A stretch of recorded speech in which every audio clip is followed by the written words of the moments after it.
not feeling your back muscles and your chest muscles in the mind to muscle activation is probably one of those canon events where every beginner has had. And I used to be an amateur. I've been working out for 9 months and I've done decent gains, and I can finally feel the mind to muscle connection on the chest and the back. And today I'll be explaining how I managed to do it. Now, I don't want to keep you guys here waiting for the answers, so I'll just get straight in. Now, how do I feel it on my back? So I used to do like rows, one arm rows, and I felt it on my back, but it wasn't really like burning. It wasn't like sore after like I worked it. It was just like a neutral feeling. So, the advice that I would give you is to start laying on an incline chair and start doing double back rows, like double arm back rows. And you're going to feel it on your back so much more. You're going to stop relying on your shoulders. You're going to stop relying on your biceps. You're going to start relying only on your lats. So, basically, that's how I cured like not getting the mind to muscle connection on my back. All I did was just do barbell rows on an incline bench, or I just did dumbbell rows on an incline bench. So yeah, it's a very great way to kind of feel that mind to muscle connection on the back. It's also a very good lat exercise. It can really grow your lats out. So yeah, just summarizing everything, make sure to lay on an incline chair and just do your reps, do double arm rows, or just do a single arm row if that's your choice. Yeah, so another honorable mention is also the pull-ups.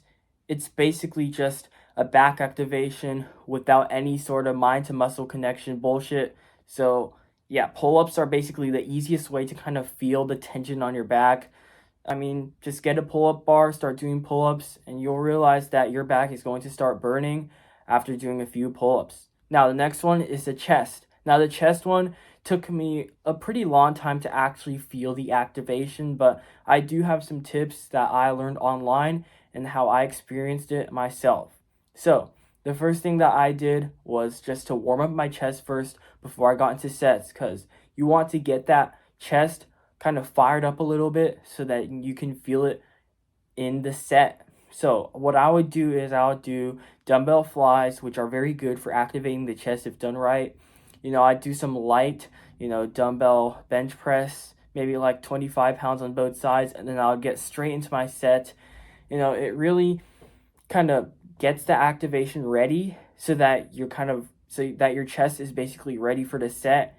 It's just not there resting and then you suddenly get into the set. You need to warm up first before you actually start the set. Now, the second thing that I learned, this is specifically for barbell bench press, is that you should press heavier. For example, if you're doing like 3 sets of 12, that's like way too many reps. It's more of like an endurance set. You're not going to feel it much on your chest because the weight is not heavy enough. And that's probably the biggest reason why my chest has been skyrocketing later. It's because I increased the weight of the bench press. Now, I had like a different barbell before. It was like an easy bar and it was like 15 pounds. And I just got a new bar that's like 35 pounds. So basically the weight has been gone up like 30 pounds. I've been repping 145s recently. So that's very great. And yeah, make sure just to do like less reps, the same amount of sets. For example, like 3 sets of 5 instead of 3 sets of 12. Since in heavy reps, you're going to really feel the burn on your chest, the triceps, the shoulders, everywhere. Since you're going to kind of incorporate all of those muscles into pressing the bar up. Now, specifically for dumbbell bench press, which I don't do that often, I would advise you to start up at the top with both dumbbells touching each other and kind of do it like a fly, not like this, but you kind of go down like this and press up since it stretches that chest. Like when you go down like this, it stretches your pec and it really activates your chest. And once you press up, it's basically like the action of doing a chest fly. So for dumbbells, make sure to start up here with the dumbbells touching each other. And once you go down, make sure to extend it far away from each other so that the pec is stretched, that you feel the stretch on your pec, and it really helps with activation. And then press up, and then you'll feel the activation on the chest. since it's really just like a dumbbell fly. Alrighty guys, this is going to be a video.